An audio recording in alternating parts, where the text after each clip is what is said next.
എല്ലാവർക്കും നമസ്കാരം. ഇന്ന് വളരെ ദുഃഖകരമായൊരു ന്യൂസ് കേൾക്കുവാനിടയായി. സംഭവം നടന്നിട്ട് ഏതാണ്ട് കുറച്ച് ദിവസങ്ങളായെന്ന് തോന്നുന്നു. എന്തായാലും ഞാൻ ആ ന്യൂസ് കണ്ടത് ഇന്നാണ്. അപ്പം അതിനകത്തെ കാര്യം എന്തായിരുന്നെന്ന് വെച്ചാൽ, ഒരു സുനുകുമാർ പുരുഷോത്തമൻ എന്ന് പറയുന്ന ഒരു വ്യക്തിയുടെ, ഫേസ്ബുക്കിലൊക്കെ ഉണ്ട് അദ്ദേഹം. അദ്ദേഹത്തിൻ്റെ മകള്, അതായത് ഏകദേശം 23 വയസ്സുള്ള ഒരു പെൺകുട്ടി, കീർത്തി എന്ന് പറയുന്ന ഒരു പെൺകുട്ടി, എന്താണെന്ന് റീസൺ അറിയാതെ ഡെത്തായി. അതായത് അവർക്ക് തലയ്ക്ക് പെട്ടെന്ന് ഇവരെ കൊണ്ടയാക്കുന്ന വഴിക്ക് ആ കുട്ടി ഏതാണ്ട് മെഡിക്കൽ സ്റ്റുഡൻ്റ് എങ്ങാണ്ടാണ്. അപ്പം ഈ പേരൻസ് കൂടി ഉണ്ടായിരുന്നു. അവരെ തിരിച്ച് വീട്ടിൽ കൊണ്ടയാക്കുവാൻ വേണ്ടി ബസ് സ്റ്റോപ്പിൽ ഇറക്കുന്ന സമയത്ത് ബസ്സിൽ കയറ്റി വിടാൻ വേണ്ടി കാറുമായിട്ട് വന്ന് തിരിച്ച് കാറുമായി പോകുമ്പോൾ ഈ കുട്ടിക്ക് അതിശക്തമായ തലവേദന ഉണ്ടാകുകയും ഈ കുട്ടി ബോധക്ഷയാവുകയും ചെയ്തു.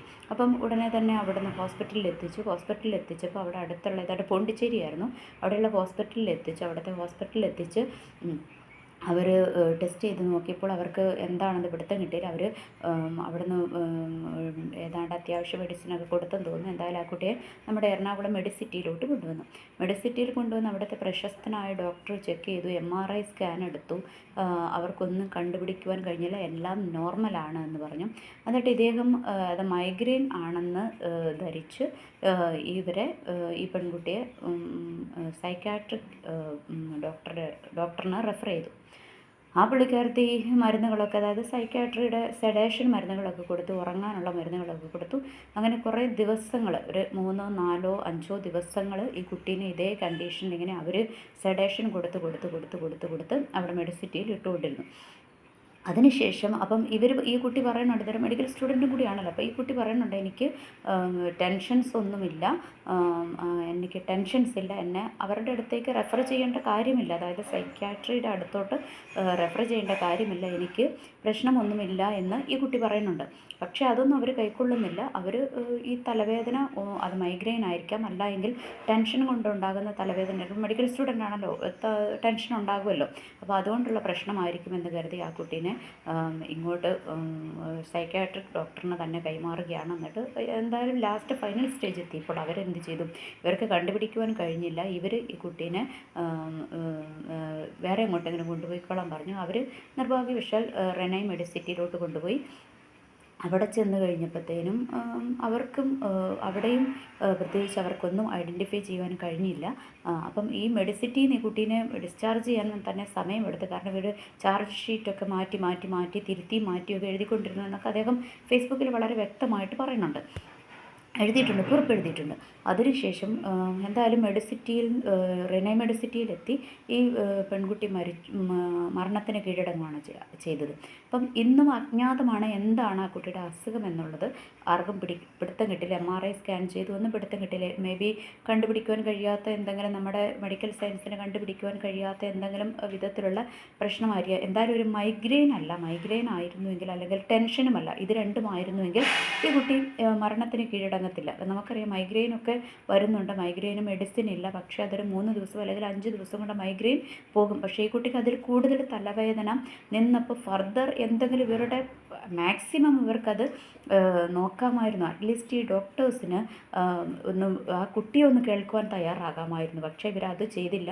ആ കുട്ടി എനിക്ക് ടെൻഷനില്ല, എന്നെ സൈക്യാട്രിയുടെ അടുത്തോട്ട് വിടണ്ട എന്നൊക്കെ പറഞ്ഞിട്ട് പോലും ഇവരതൊന്ന് കേൾക്കുവാൻ തയ്യാറായില്ല എന്നുള്ളതാണ് വാസ്തവം. അപ്പം നമുക്കറിയാം, ഇന്നത്തെ കാലത്ത് ഞാനിതിപ്പം പറയുവാൻ കാരണം അത് സംഭവിച്ചു പോയി.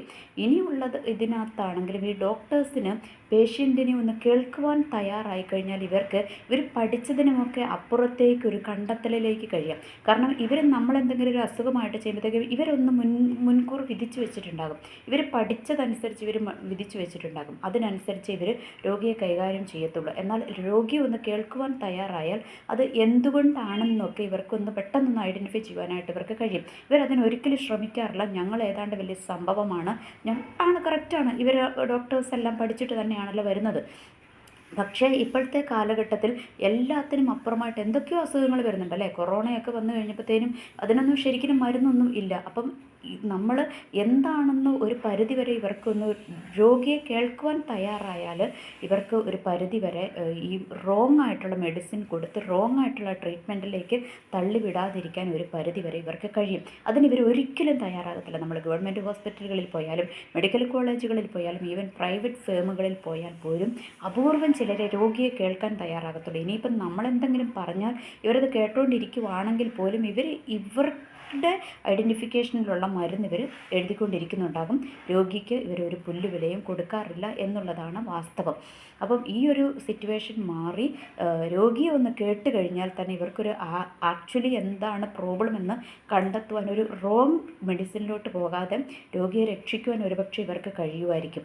അപ്പം ഇനിയുള്ള ഡോക്ടർമാർക്കെങ്കിലും അങ്ങനെ കഴിയട്ടെ. അപ്പം എനിക്ക് പറയാനുള്ളത് പൊതുസമൂഹത്തിനോടാണ്. നമ്മൾ ചെന്ന് കഴിയുമ്പോൾ ഒരു ഹോസ്പിറ്റലിൽ ഇവർ കുറേ ദിവസം ഇവർ നന്നായിട്ട് ട്രീറ്റ് ചെയ്യുന്നില്ല എന്ന് മനസ്സിലായിട്ട് പോലും ഇവർ ആ കുട്ടിയെ വീണ്ടും അവിടെ തന്നെ ഇട്ടു എന്നുള്ളത് ഇവരുടെ ഫോൾട്ട് തന്നെയാണ്. ഇവർക്ക് അത് എത്രയും പെട്ടെന്ന് ഈ കുട്ടി വേറെ എങ്ങോട്ടെങ്കിലും, ഇവിടെ വേറെ എറണാകുളത്ത് വേറെ ഹോസ്പിറ്റലുകളുണ്ടല്ലോ, അങ്ങോട്ടേക്ക് കൊണ്ടുപോകാമായിരുന്നു. നമ്മുടെ അമൃത മെഡിക്കൽ കോളേജുണ്ട്, രാജഗിരി ഹോസ്പിറ്റലുണ്ട്, അങ്ങനെയുള്ള സ്ഥലങ്ങളൊക്കെ ഉണ്ട്. അങ്ങോട്ടേക്കെങ്കിലും ഒക്കെ ഒന്ന് കൊണ്ടുപോകാമായിരുന്നു. പക്ഷേ ഇവരതിന് ട്രൈ ചെയ്തില്ല. ഇവർ അവിടെ തന്നെ ആ ഡോക്ടേഴ്സിൻ്റെ കാരുണ്യത്തിന് വേണ്ടി തന്നെ വെച്ചുകൊണ്ടിരുന്നത്. അപ്പോൾ എനിക്ക് പറയാനുള്ളത് പൊതുജനത്തിനോടാണ്. നമ്മളൊരു ഹോസ്പിറ്റലിൽ ചെന്ന് കഴിയുമ്പോൾ ആ ഡോക്ടേഴ്സ് നമ്മളെ നോക്കുന്നില്ല, അവർ നമ്മളെ കേൾക്കുന്നില്ല, നമ്മൾക്ക് വേണ്ടുന്ന അവരുടെ ട്രീറ്റ്മെൻറ്റിൽ നമ്മൾ സാറ്റിസ്ഫൈഡ് അല്ല എന്ന് കണ്ടു കഴിഞ്ഞാൽ അടുത്തൊരു ഹോസ്പിറ്റലിലേക്ക് കൊണ്ടുപോകാനുള്ളൊരു സാമാന്യ ബോധം അത് നമുക്ക് വരേണ്ടതാണ്. കാരണം ജീവൻ നമ്മുടെ ആൾക്കാരുടെയാണ്.